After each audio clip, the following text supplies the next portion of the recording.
the central government, the Modi government, is assaulting federalism, is subverting the rights of the states. So, I shall not speak at length on this subject, except to point out that at no time since independence, at no time since the Republican Constitution was adopted in 1950, has there been such a serious attack on the principle of federalism, which is a basic feature of the Constitution. Today, every aspect of federalism in our country, of center-state relations, whether it be political, whether it be economic, or whether it be fiscal, the central government has been systematically undermining the federal principle enshrined in the Constitution. As Comrade Balakrishnan mentioned, the Constitution says India is a union of states. But today, the states which comprise the Indian Union are being reduced to a subordinate status. Today, the states and their elected governments have to go as mendicants before the center to get resources and funds for their state, which is their due right under the Constitution. What is to be divided between the center and states, the resources, that is also being systematically violated. We also seen how elected state governments are being interfered with. We are seeing the role of governors. You have the experience of the governor in Tamil Nadu. Comrade Kairali Vijayan also has the experience of a governor in Kerala. And we have seen also how the Karnataka governor has behaved at times.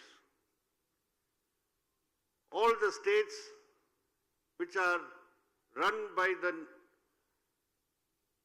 non-BJP parties, the opposition parties, they are being discriminated against, to the extent that even when there is a natural calamity or a disaster, these states, the non-BJP ruled states, are deprived of the funds which are essential for relief and rehabilitation. Dr. Sudhakar of Karnataka can tell you how they had to go to the Supreme Court of India to get drought relief funds to be released by the center. From Tamil Nadu, you had to struggle, the Tamil Nadu government, to get adequate funds for flood relief when massive floods affected the state. And in Kerala right now, after the Wayanad disaster, the landslide, even today, despite all efforts and despite even judicial intervention, the High Court of Kerala has not got the money, the funds which are required for rehabilitation and rebuilding the the affected areas in Wayanad. So this is the extent of discrimination.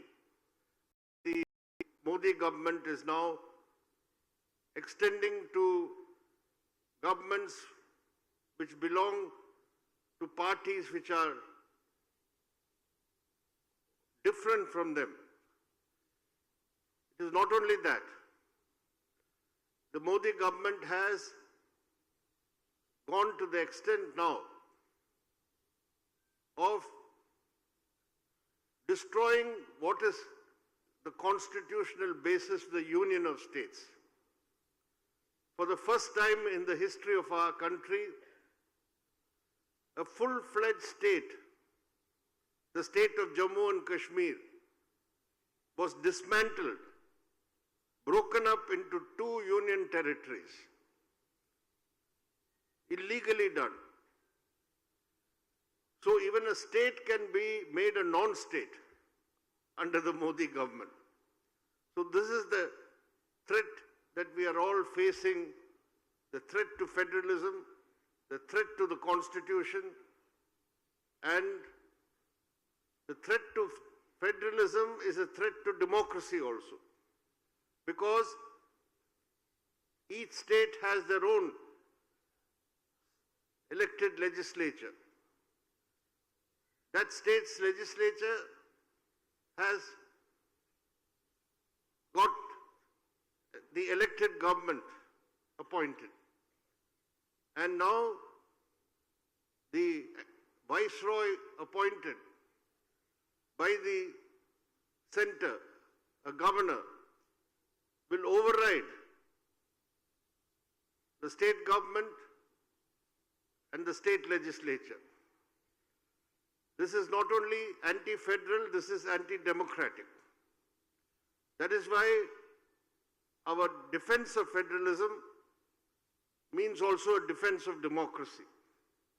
And it is a good thing that the state governments which are being led by the opposition parties, and 3 of them are present here today, the representatives of 3 such governments, they have started to work together, to join hands, to take up the fight to defend federalism and to defend state rights.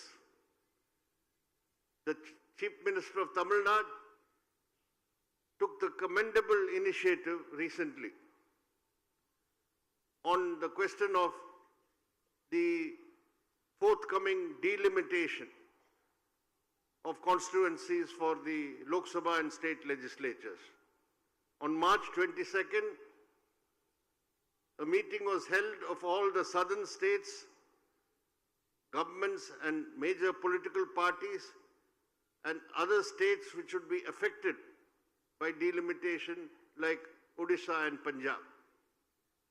Here again, the delimitation which is proposed on the basis of population after 2026 would create a severe imbalance in the political representation of the southern states in parliament.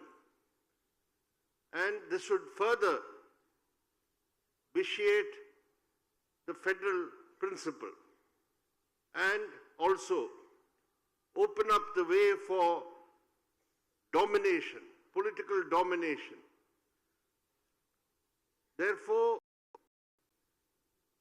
such initiatives as what happened on March 22nd, the Joint Action Committee meeting for a fair delimitation, what happened, I think, in Bangalore some weeks ago against the draft UGC regulations, which are going to mean that state-run universities are now going to be dictated to. Vice-chancellors will be imposed, selected vice-chancellors, and we know who will be such vice-chancellors.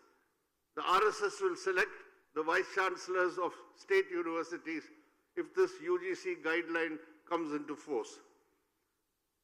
Subsequently, in Trivandrum, a wider meeting of higher education was held. So, the way forward is for all the non-BJP state governments to put up a united front to defend their rights, and not only the state governments, but all secular and democratic forces, all secular and democratic parties which have faith in democracy, which have faith in secularism, and which have faith in federalism. We should all come together to carry this fight forward, because this is a fight for keeping India united. This is a fight for taking India forward on progressive, democratic, and secular lines.